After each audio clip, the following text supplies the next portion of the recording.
E hoje eu quero refletir com você sobre lute pela sua família, descobrindo o propósito da sua família. O tema da reflexão dessa noite é uma família com propósito. Você recebeu o esboço quando você chegou, então você pode estar utilizando o esboço para preencher aí os espaços, e é uma oportunidade de você levar a mensagem para casa, de você poder depois estudar sobre ela, refletir, dar uma olhada no texto bíblico, no desenvolvimento, aplicar no seu PG, usar no seu devocional. Se Deus falar com você através dessa mensagem, leve dentro da sua Bíblia para que você possa revê-la novamente. O texto básico da nossa mensagem está em Gênesis, capítulo 1, versículos de 28 a 31. Gênesis, capítulo 1, versos de 28 a 31. E diz assim a palavra do Senhor: Então Deus os abençoou e lhes disse: frutificai e multiplicai-vos, enchei a terra e sujeitai-a, dominai sobre os peixes do mar, sobre as aves dos céus e sobre todos os animais que rastejam sobre a terra. E disse-lhes mais: eu vos dou todos os vegetais que dão sementes, os quais se acham sobre a face de toda a terra, bem como todas as árvores em que há fruto que dê semente, e eles vos servirão de alimento.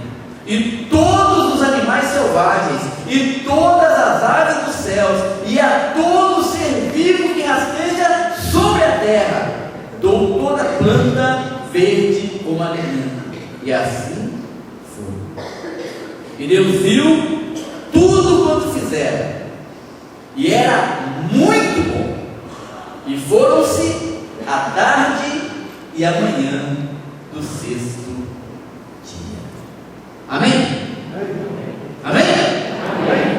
Deus culmina a sua criação com o homem, com a mulher e os projetos dele para essa família recém-criada. Eu acredito que se nós queremos descobrir qual é o propósito da família, nós não devemos olhar para a sociedade hoje. Porque a sociedade já provou por A mais B que perdeu o seu referencial. Eu acredito que se nós queremos descobrir qual é realmente o propósito, quais são os propósitos da família, ou para a família, nós precisamos olhar para a sua origem, para o seu gênesis, para o seu surgimento, e descobrir ali na fonte, no ponto inicial, no ponto alfa da família. Não seu nascedouro sem a contaminação do passar dos séculos, sem a degradação do pecado, sem a desestabilização que a sociedade criou no decorrer da sua história. Qual é a origem de fato e qual é o propósito da família? Por isso eu te convido a retornar ao Éden, por isso eu te convido a retornar ao livro de Gênesis, por isso eu te convido a retornar ao começo do projeto da criação. Porque quando nós olharmos para ali, nós entenderemos qual é realmente o propósito para a família. Se é lá que nós vamos descobrir qual é o propósito, nós vamos nos questionar sobre essa origem. Qual é a origem da família? Será que a família teve uma origem planejada? Eu quero compartilhar com você um vídeo do Matt Groening, um dos maiores críticos dessa sociedade atual. Dá uma olhadinha no que ele faz.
Essa família é chamada Simpsons, e ela é o retrato da família pós-moderna. Um pai preguiçoso, beberrão, que não ama a família, que é mentiroso.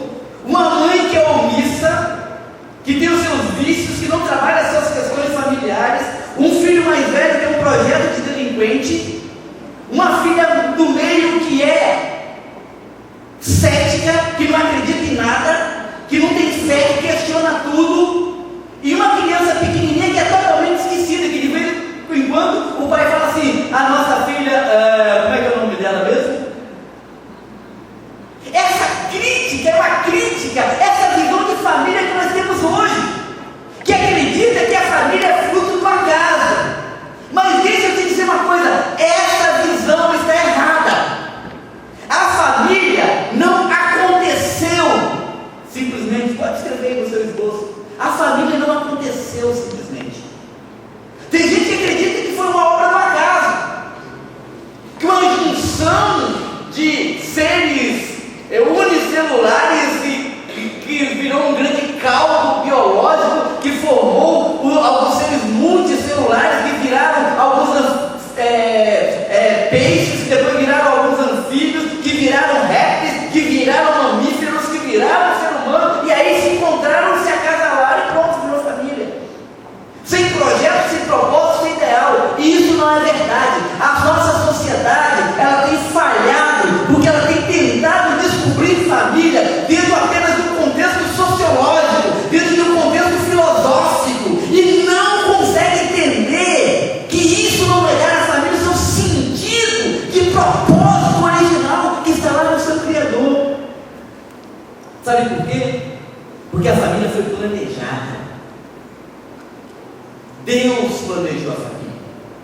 A palavra diz: e disse Deus, façamos o homem a nossa imagem e a nossa semelhança, e que ele domine sobre os peixes do mar, sobre as aves do céu, sobre o gado, sobre os animais selvagens e sobre todo animal rastejante que arrasta-se sobre a terra. E Deus criou o homem à sua imagem, macho e fêmea os criou. Isso é a palavra de Deus. Por mais que a sociedade deturpe a realidade, não muda o projeto original de Deus. E se eu pego algo que foi criado para um projeto, para um propósito, e tento usá-lo de outra maneira, eu vou estragar. A sociedade está estragando a família, porque não consegue entender qual é o projeto e propósito de Deus para isso. E é interessante que a criação da família foi uma criação comunitária. Se você ler o primeiro capítulo de João, versículo 1 e 2, ele diz assim: no princípio era o verbo, e o verbo estava com Deus, e o verbo era Deus. Ele estava no princípio com Deus, e todas as coisas foram feitas por Ele, e sem Ele nada do que foi feito se fez. Jesus Cristo participou desse processo de criação da família.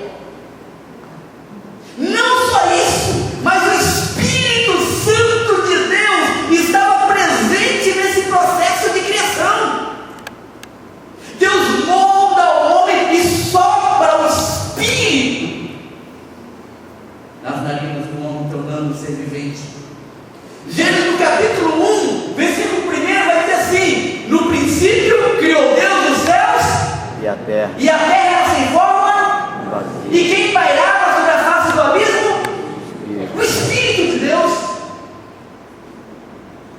A Trindade Santa criou a família. Deus Pai, Deus Filho, Deus Espírito Santo. Um projeto dos três. E Deus olha e diz: façamos o homem a nossa imagem e a nossa semelhança. O projeto da criação da humanidade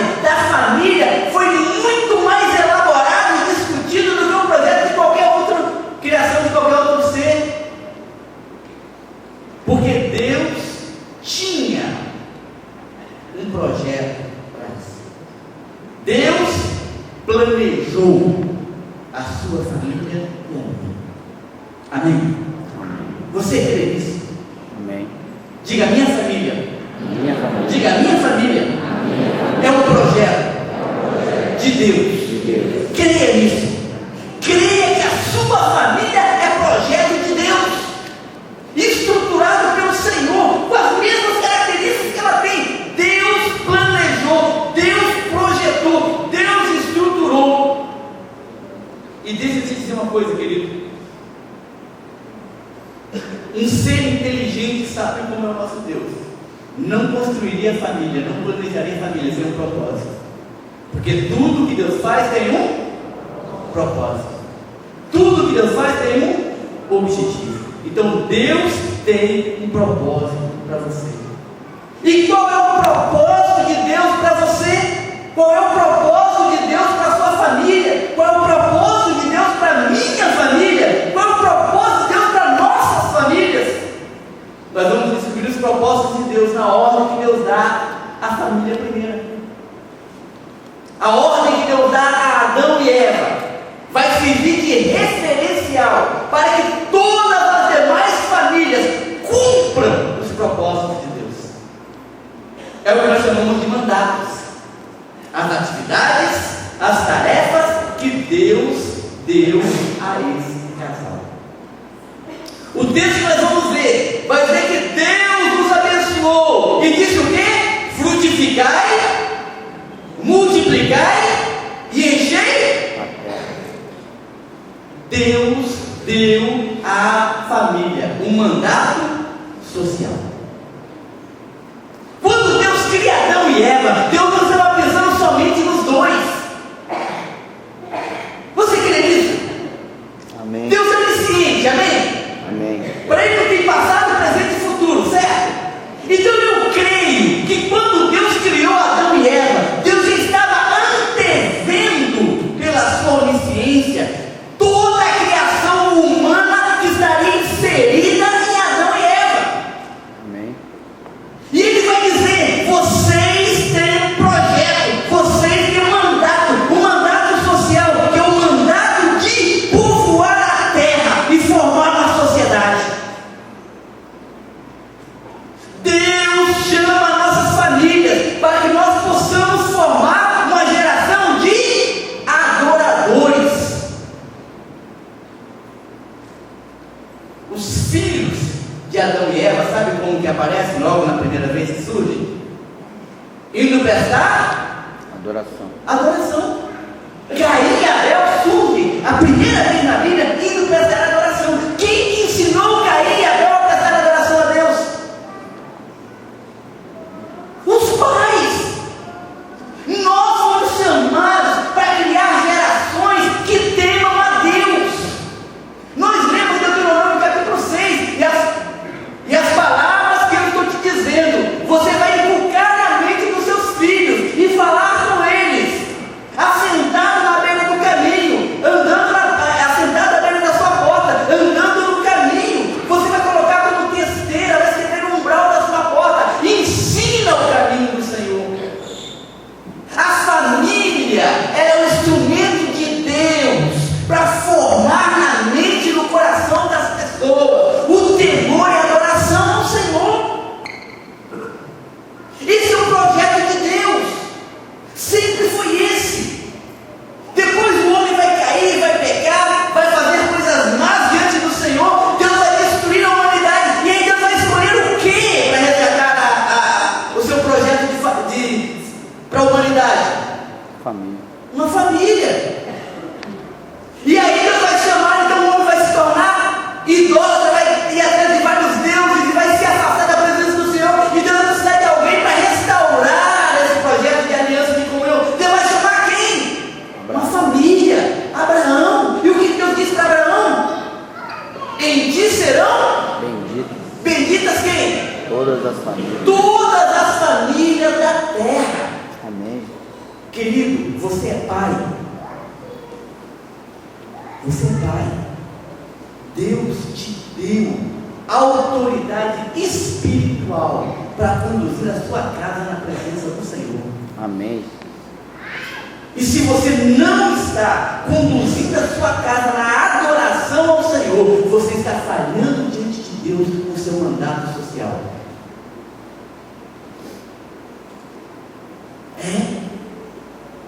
Minha irmã, Deus te deu o poder de gerar vida. Deus te deu o poder de ter filhos. Mas os seus filhos são herança do Senhor. Você é abençoadora dos seus filhos, querida. O seu projeto como mãe não é ser aquela famosa empresária, ganhar dinheiro. Não, o seu projeto como mãe é cuidar dos seus filhos, conduzidos na presença do Senhor. É para Deus. Esse é o projeto de Deus para a vida do casal. Uma família que conduza a sua herança, a sua posteridade em adoração a Deus. Você que é filho, Deus te criou para dentro de um contexto familiar com um projeto de você ser bênção na sua casa. Deus vira para o filho, sabe quem diz? Honra ao teu pai e à tua mãe. Para quê? Para que se prolonguem seus dias sobre a terra. Você será abençoado se você honrar, se você respeitar, se você dignificar o seu pai, a sua mãe, se você andar em submissão ao seu pai e à sua mãe, se você andar em obediência aos princípios e valores ensinados na sua casa. Pais, a Bíblia orienta, conduzem os seus filhos no temor do Senhor, mas sem provocá-los a ira, sem provocar a ira nos filhos, entendendo os filhos, se relacionando com os filhos, abençoando os seus filhos, perdoando os seus filhos, motivando os seus filhos, sendo bênção na vida dos seus filhos. E aí você vai cumprir o seu papel como pai, como mãe, porque família é isso, o projeto de Deus para a família é esse. Sabe por quê? Porque Deus é Espírito. Ele procura aqueles que o adorem em Espírito e verdade. Que o adorem em Espírito e verdade. Espírito e verdade. Esse é o projeto de Deus. Que cada casa, que cada lar seja um lugar de adoração, de ministração, cumprindo esse propósito social e multiplicando as famílias, multiplicar-se-ão os adoradores. Fácil assim. Deus planejou assim, multiplicando-se as famílias que têm propósitos diante de Deus, vai se multiplicar os adoradores. Tanto que o próprio Senhor diz isso: eu sou o Senhor, aquele que perpetua a bênção até a terceira e quarta geração daqueles que me adoram. É Deus que diz, é o Senhor quem fala. Toma a decisão hoje, meu irmão. Você que está aqui nos visitando hoje, tome uma decisão. Diga diante do Senhor: Senhor, eu entendo qual é o propósito do Senhor para minha família e para minha casa hoje. O seu propósito é que nós sejamos adoradores do Senhor. E hoje eu assumo, Deus, esse compromisso contigo. Amém. De conduzir a minha família em adoração a Ti, em submissão ao Senhor. Mas não é só isso que o texto diz. Continuando, versículo 28, vai dizer assim: olha, dominai sobre os peixes do mar, dominai sobre as aves dos céus e sobre todos os animais que rastejam. Tome o domínio sobre todas as coisas. Aqui entra aquilo que nós chamamos de mandato cultural. Deus deu ao homem autoridade sobre a natureza, sobre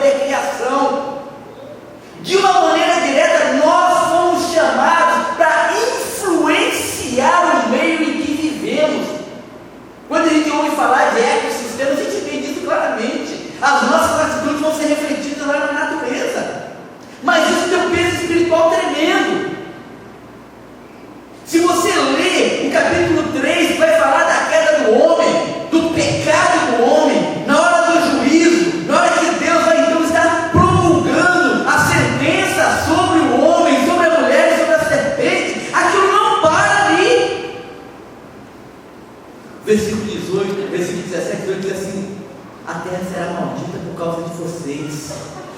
Olha só, a terra será maldita por causa do nosso pecado. A terra foi ferida porque nós rompemos o nosso pacto, a nossa aliança, do nosso mandato cultural de zelar pela natureza, de zelar pela nossa vida, de zelar pela sociedade, debaixo do temor do Senhor. O versículo 17 vai dizer assim: então você vai comer com sofrimento dela todos os dias da sua vida.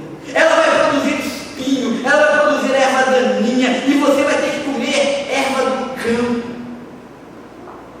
Romanos, no capítulo 1, o apóstolo Paulo vai dizer que a natureza, ela espera, ela anseia, como que com dores de parto, a revelação, a manifestação dos filhos de Deus. Nós fomos formados por Deus como família, para que nós pudéssemos ser agentes purificadores dessa sociedade. A sociedade está corrompida, a terra está ferida, a natureza está degradada, e nós somos a cura. Amém. Deus quer que a nossa família seja um ponto de transformação dos princípios e valores que regem a sociedade que estamos inseridos. Esse é o nosso mandato cultural. Nós estamos aqui para manifestar o temor, a dependência da soberania de Deus no mundo. O problema é que muitas vezes nós não entendemos isso, e começamos a nos adaptar ao mundo, e começamos a tomar a forma do mundo, e começamos a vivenciar os valores do mundo, e aí a nossa casa deixa de ser agente de transformação. Deus tem um projeto para a minha família, Deus tem um projeto para a sua família, Deus tem um propósito para o nosso lar. É que o nosso lar seja instrumento do Senhor para cumprirmos o mandato cultural de Deus, influenciando essa nossa sociedade a se render aos princípios e valores do reino de Deus.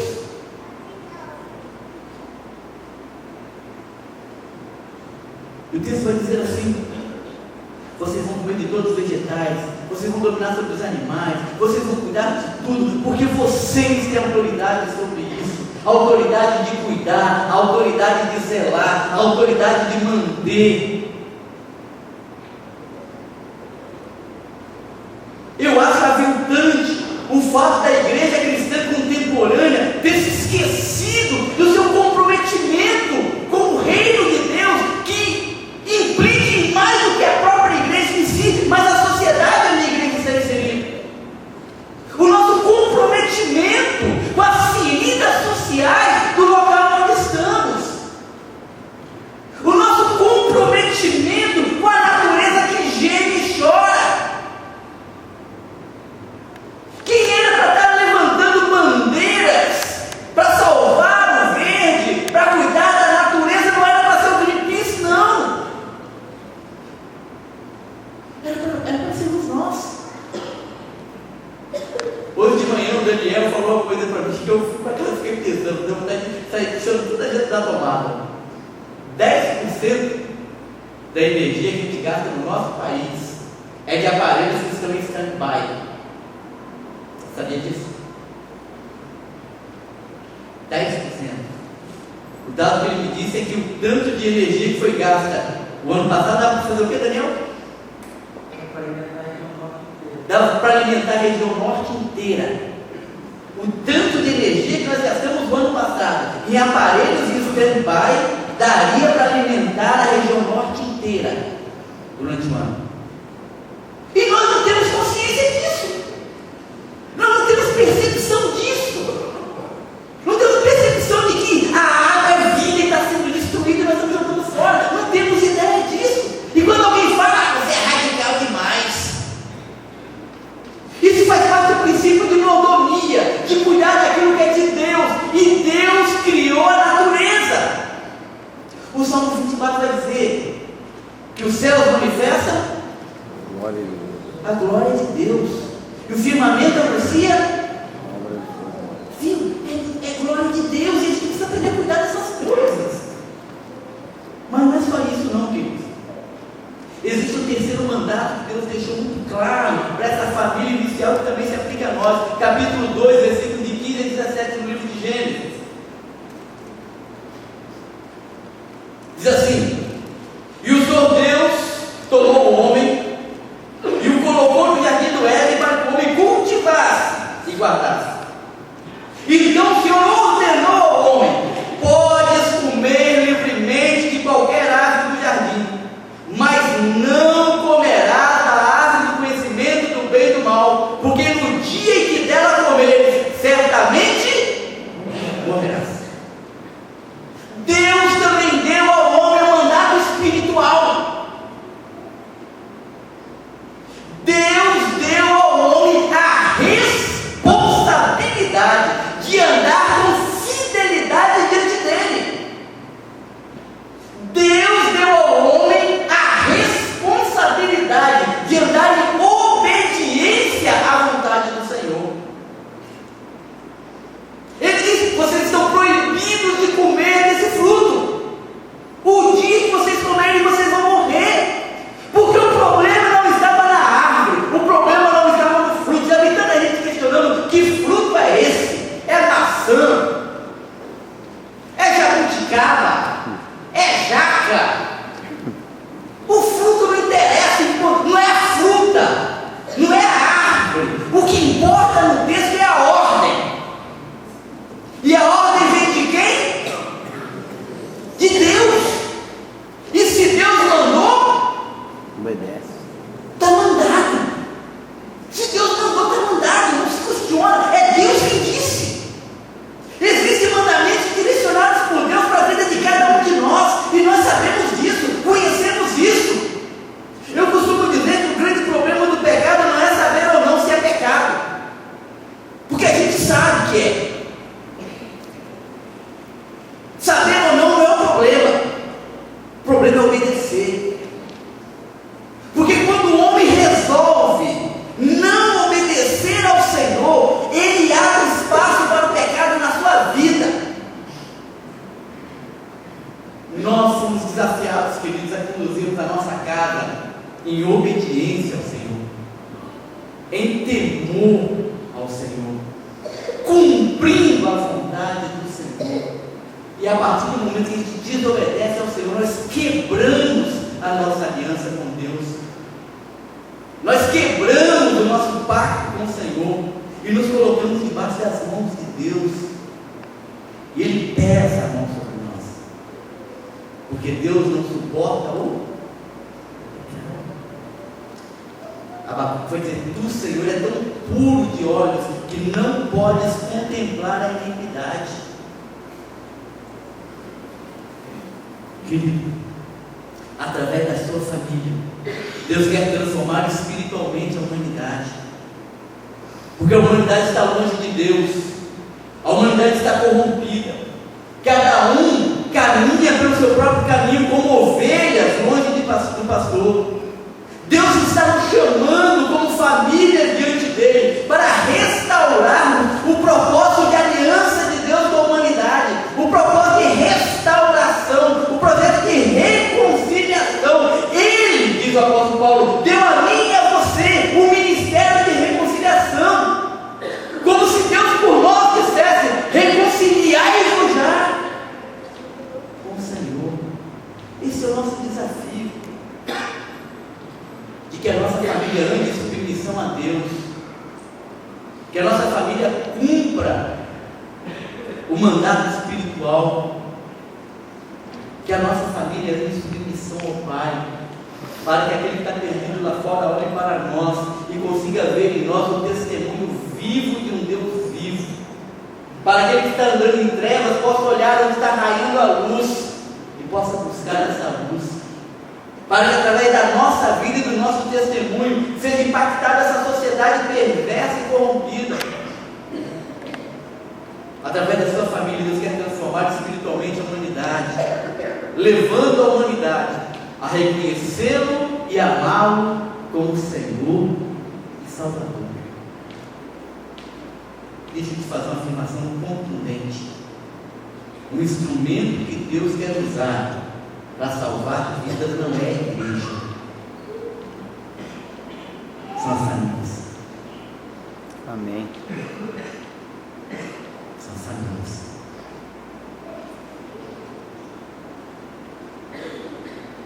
Com a queda do homem, houve um grande desvio, rebeldia. A família se afasta dos propósitos do Senhor.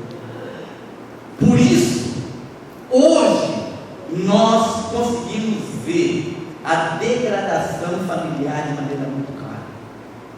Isso é resultado da apostasia. Isso é resultado da impiedade. Isso é resultado do pecado que campeia de maneira muito larga dentro da nossa sociedade.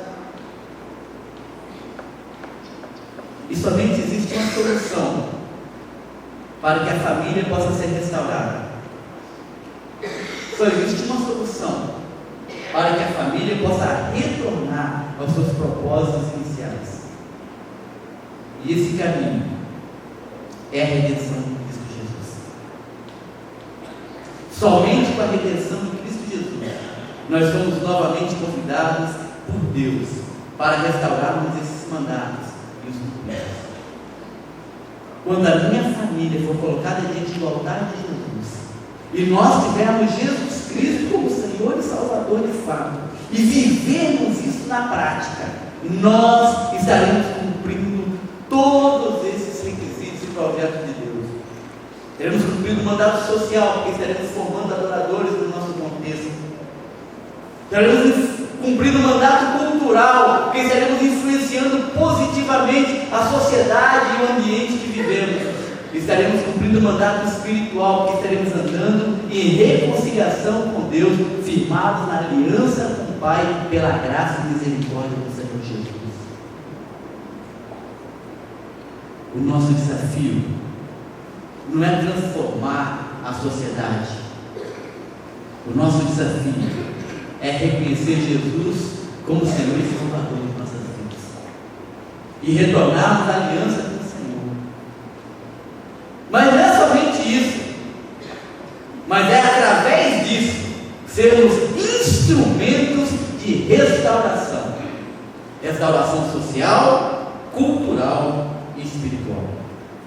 Não adianta dizer, eu quero aceitar Jesus para que tudo ocorra bem dentro da minha casa, e acabou. Eu quero aceitar Jesus para que os nossos relacionamentos domésticos melhorem, e acabou. Eu quero aceitar Jesus para experimentar as provisões de Deus sobre minha vida, e pronto. Não! Eu quero aceitar Jesus para minha vida ser transformada, para minha família ser restaurada, para que nós possamos ser instrumentos de Deus para abençoar vidas. Tem muita gente que passa pela primeira etapa e aceita Jesus como Senhor e Salvador, mas não consegue entender que isso implica em cumprir os mandatos de Jesus, saindo para ser família de Deus no meio de uma geração perversa e corrompida. Amém. Tome essa decisão hoje de restaurar a sua família como uma família debaixo dos propósitos de Deus. Diga, Senhor, está escrito ali a oração, dá mais um passo, não, é assim mesmo. Diga assim, Senhor, vamos ler? Desejo uma família que adore ao Senhor, crescendo em comunhão e no discipulado bíblico, buscando servir ao Senhor em tudo e ser um instrumento de evangelização ao mundo. Esse é o propósito de Deus para a minha família, pastor. Porque esse é o propósito de Deus para a minha vida e para a sua. Porque esse é o propósito de Deus para a nossa igreja. É isso que Deus quer de mim e de você. Lute pela sua família, assumindo um compromisso com os propósitos de Deus na sua casa.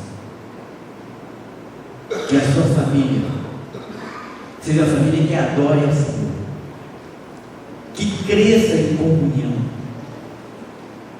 que se desenvolva no discipulado cristão, que sirva a Deus em tudo e que seja instrumento para evangelização, para ganhar vidas. Tudo isso vai acontecer a partir do momento em que Jesus Cristo for Senhor e Salvador e nós estivermos comprometidos com a nossa aliança diante do Pai. Amém. Feche seus olhos. Eu tenho uma pergunta para você.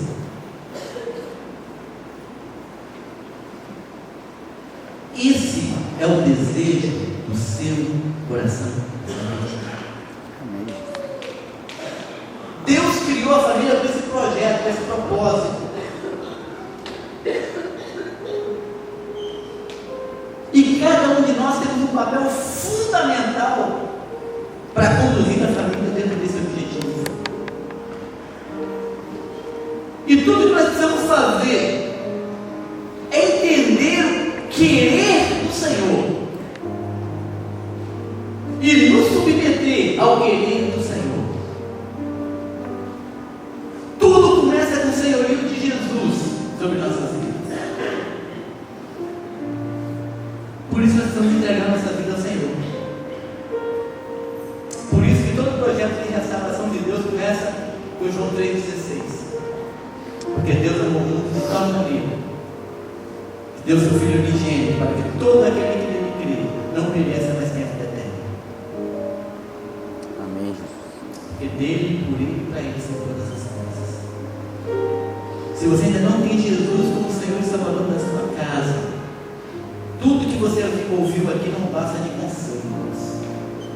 Mas se você abrir o seu coração e aceitar Jesus e convidar Jesus para ser o Senhor da sua casa, você vai ver a sua realidade ser transformada.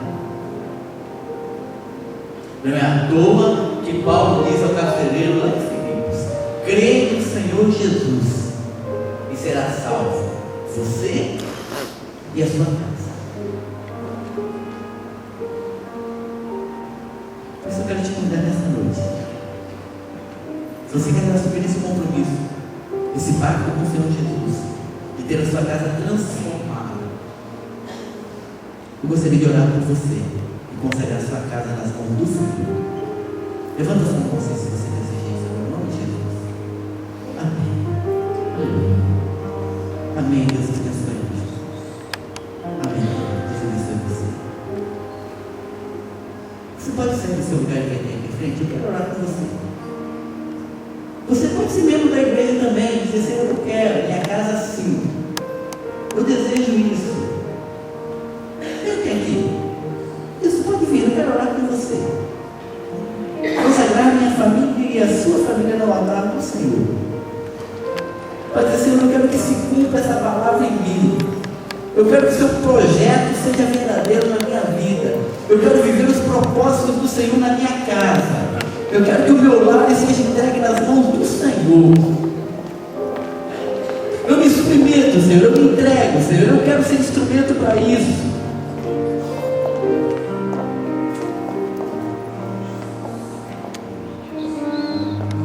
Há um canto que a gente canta muito aqui na igreja, que diz: faça do meu lar, Senhor, um lugar de harmonia. Faça do meu coração a sua casa todo dia. Amém, Jesus. Tenha vontade para ficar e nunca mais sair. Sabe por quê? Porque uma casa que um dia te recebeu nunca mais saberá viver sem ti. Nunca mais. Deus tem mandado para mim e para você, irmão. Deus tem um desafio para nós cumprirmos em nossa vida. Um desafio de multiplicarmos adoradores. Que a nossa casa seja um lugar de adoração, onde o Senhor tem prazer em estar, onde o Senhor seja glorificado através da forma como nós nos relacionamos. Deus deu mandato para você, irmão. Deus deu mandato cultural. Deus quer que você influencie vidas. Deus quer que você transforme a sociedade. Deus quer que você impacte a vida das pessoas com o seu testemunho. Deus quer te dar essa bênção. Deus tem mandato espiritual para você, irmão. Deus quer te usar como instrumento para salvar vidas, para que pessoas possam encontrar Jesus Cristo como seu Senhor e Salvador, para que pessoas sejam quebrantadas através do poder do Espírito Santo que vai fluir na sua vida e na sua casa. Deus tem esse mandato para você, querido. Nós vamos estar orando agora. Você não está cantando esse canto? Quando vocês estiverem cantando, se você ainda sentiu o desejo no seu coração e não veio aqui à frente ainda, eu te convido para vir. Logo depois nós vamos estar orando, encerrando o culto dessa noite. É mais uma oportunidade para você vir e colocar o seu lar nas mãos do Senhor. Dizendo, faça do meu passo. Você pode cantar, cantando você pode vir, vindo você pode estar orando desde já e sagrado a Deus e de bênção ao Senhor.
Santo. Que o nosso testemunho seja vivo. Amém, Jesus. Nos ajuda, Deus, a sermos restauradores. Ó Deus, nós reconhecemos que temos um mandato espiritual, porque o Senhor nos está enviando para que sejamos proclamadores da sua graça e misericórdia. Amém, Jesus. Então, que pessoas sejam salvas através do nosso testemunho. Que o Senhor nos use como instrumento de redenção. Que o poder do Espírito Santo de Deus flua através de cada um de nós, impactando a vida, ó Deus, das pessoas com quem nos relacionamos, para que elas possam conhecer e crer que o Senhor é Senhor e Salvador. Amém, Jesus. Nós consagramos nossos lares ao Senhor, debaixo dos seus propósitos, em nome de Jesus. Amém.